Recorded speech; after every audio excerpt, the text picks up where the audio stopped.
I heard on the radio the placebo effect. I think that's the right word. And what they did was they told someone they were giving them a certain drug, but yet it wasn't the drug. And the belief that they were getting the drug made it so that their own mind and their own chemistry produced the drug. The conclusion was that the mind has its own laboratory. This mirrors the conclusion of the philosophical traditions, for instance, Kashmir Shaivism, that talks about how you become what you identify with. Really, the whole tantric philosophy is based on giving you things, symbolisms to identify with, to call forth the higher aspects within yourself. It's really the entire process is identification with these expanded symbolisms that represent the higher aspects of your own self in order to bring forth those aspects. In the same way that the body has its own chemistry it can produce, the mind can also produce states of illumination or allow states of illumination to come forth. The thing is that we convince ourselves we're not saints. We convince ourselves that we have problems. We convince ourselves that we're victims of circumstance, that we're suffering because our relationship didn't work out. We're suffering because we were looking good at the ashram, now all of a sudden we're not looking so good anymore, so we can't handle not looking so good anymore. We live in the reality that we've created, and we even create the reality that we're not good enough. We create the reality that we can't do it. We create the reality that we're not holy enough, that we can't live a pure lifestyle, that we can't be a master of circumstance. We're doing what we can, but we just can't quite do it. And we buy into all these attitudes. Instead of assuming the disposition of a master, even though we're not a master, we live as though we're not a master, and we aren't a master either.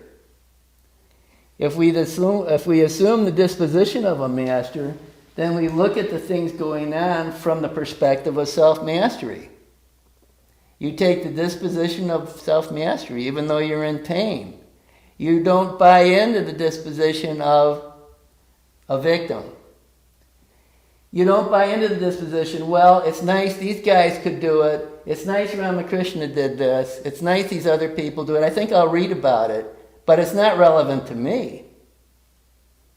That's them. They could do it. They're not me. But the problem is the self that was in them is in you. And the only difference is you convince yourself what you can do and what you can't do. You've taken on the disposition of a bound soul. Everyone's capable of it. The disposition is they bought into the framework they're not capable of it. They believe they're not capable of it. They've convinced themselves that they're not capable of it. If you don't develop self-mastery now, then where are you going to be then? It has to be developed now so that no matter what situation life puts in front of you, you have your spiritual foundation. And that is your self-mastery. Your self-mastery is not dependent on your finances, your relationships, your health, or anything else. It's not dependent on anything outside. It's a state. And it's dependent on you. It's not dependent on things. You can't escape through things. You can't escape through the world. You can't escape through relationships. You can't escape through anything other than developing this disposition and experiencing deeper aspects of that state. One cannot be entrapped by circumstance, no matter what the circumstance is. We're supposed to reinforce the master. We're supposed to reinforce the self. We're supposed to reinforce the supermind, the ultimate potentialities that exist inside. Are you going to be a baby and go out somewhere and hide from life? You have to develop the spiritual grit. You have to develop the solidity within yourself that isn't victimized perpetually by the nature of what presents itself. The place exists in you. It's not conditional. It's not outside. It's just a matter of recognition. It's a matter of yourself creating that chemistry, like we talked about the pharmaceutical aspect of what you believe.